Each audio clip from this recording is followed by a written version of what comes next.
कुख्यात गैंगस्टर अनिल दुजाना उर्फ अनिल नागर को एसटीएफ ने मुठभेड़ में मार गिराया है। यूपी एसटीएफ ने इस कार्रवाई को मेरठ में अंजाम दिया। एसटीएफ को जानकारी मिली थी कि अनिल किसी बड़ी वारदात को अंजाम देने की फिराक में है। इसके चलते उसकी तलाश शुरू कर दी गई। इसी कड़ी में उसके मेरठ में छिपे होने की जानकारी मिली और एसटीएफ ने उसका एनकाउंटर कर दिया। अनिल दुजाना पर दिल्ली और उत्तर प्रदेश में 60 से अधिक केस दर्ज है। इसमें दुजाना के खिलाफ नोएडा, गाजियाबाद, मुजफ्फरनगर समेत उत्तर प्रदेश के कई जिलों में हत्या, लूट, डकैती और उगाही जैसे संगीन मामलों में एफआईआर दर्ज हैं।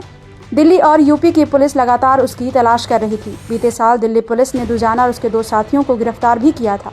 दुजाना गौतम बुद्ध नगर का रहने वाला है। साल 2011 में उसके गैंग ने साहिबाबाद में एक शादी समारोह में शूट आउट किया था, जिसमें 3 लोगों की मौत हो गई थी। करीब 1 सप्ताह पहले ही वो जेल से रिहा हुआ था। जेल से रिहा होते ही उसने गौतम बुद्ध नगर में अपने खिलाफ गवाही दे रहे लोगों को धमकियां देनी शुरू कर दी। साथ ही एक कारोबारी से रंगदारी भी मांगी, जिसके बाद गौतम बुद्ध नगर पुलिस ने केस दर्ज कर अनिल दुजाना की तलाश शुरू कर दी। अनिल को पकड़ने के लिए 7 स्पेशल टीमें लगाई गई। बड़ी बात यह है कि गौतम बुद्ध नगर पुलिस अनिल को पकड़ने में कामयाब नहीं हो पाई। दूसरी ओर मेरठ में यूपी एसटीएफ ने उसे मार गिराया। ग्रेटर नोएडा के दुजाना गांव का रहने वाला अनिल पिछले करीब 3 दशकों से अपराध की दुनिया में एक्टिव था। दुजाना की कुख्यात माफिया सुंदर भाटी और उसके गैंग से रंजिश रही है। इस रंजिश में कई हत्याएं हो चुकी हैं। साल 2012 में दुजाना और उसके गैंग ने सुंदर भाटी और उसके करीबियों पर AK-47 राइफल से हमला किया था।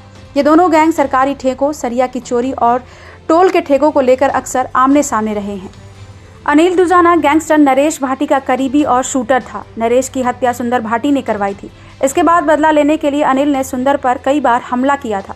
यहीं से दोनों के बीच अदावत का ऐसा सिलसिला शुरू हुआ, जिसमें कई बार गोलियां चली। फिलहाल अनिल दुजाना ही नरेश भाटी गैंग की कमान संभाल रहा था। अनिल दुजाना का खौफ कुछ इस कदर था कि उसे अपराध जगत, खासकर पश्चिम यूपी में छोटा शकील कहा जाता था। कहा जाता है कि जिसने भी उसके खिलाफ आवाज उठाई, दुजाना ने उसकी हत्या करवा दी। कोई भी उसके खिलाफ कुछ भी बोलने से डरता था।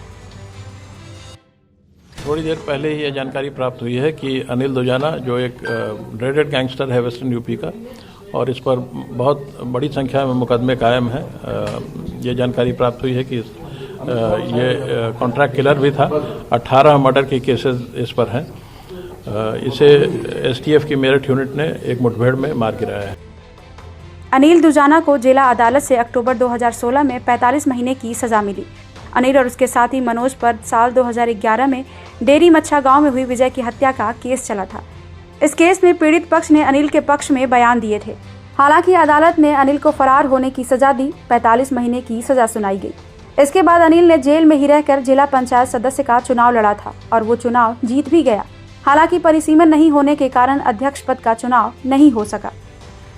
आपको बता दें कि अनिल दुजाना उत्तर प्रदेश के टॉप बदमाशों में शामिल था। कुछ दिनों पहले यूपी के टॉप 65 माफियाओं की लिस्ट यूपी सरकार ने जारी की थी, जिसमें अनिल दुजाना का नाम भी शामिल है। लिस्ट के मुताबिक गौतम बुद्ध नगर में 7 कुख्यात बदमाश हैं, जिनमें इस समय 6 जेल में बंद हैं और आज फरार चल रहे अनिल दुजाना का एनकाउंटर हो गया है। बात करें अनिल दुजाना के लव लाइफ की, तो अनिल दुजाना पूजा नाम की लड़की से प्यार करता था। 25 साल की पूजा घिटौरा गांव की रहने वाली हैं और 12वीं तक की पढ़ाई की है। फरवरी 2019 में सूरजपुर कोर्ट में पेशी के दौरान बड़े ही नाटकीय ढंग से अनिल और पूजा ने सगाई की थी। उसके बाद 16 फरवरी 2021 को दोनों ने शादी कर ली। शादी से 1 दिन पहले ही अनिल दुजाना जमानत पर जेल से बाहर आया था। पूजा भी गौतम बुद्ध नगर की वार्ड नंबर 2 से जिला पंचायत का चुनाव लड़ चुकी हैं। ब्यूरो रिपोर्ट, क्राइम तक।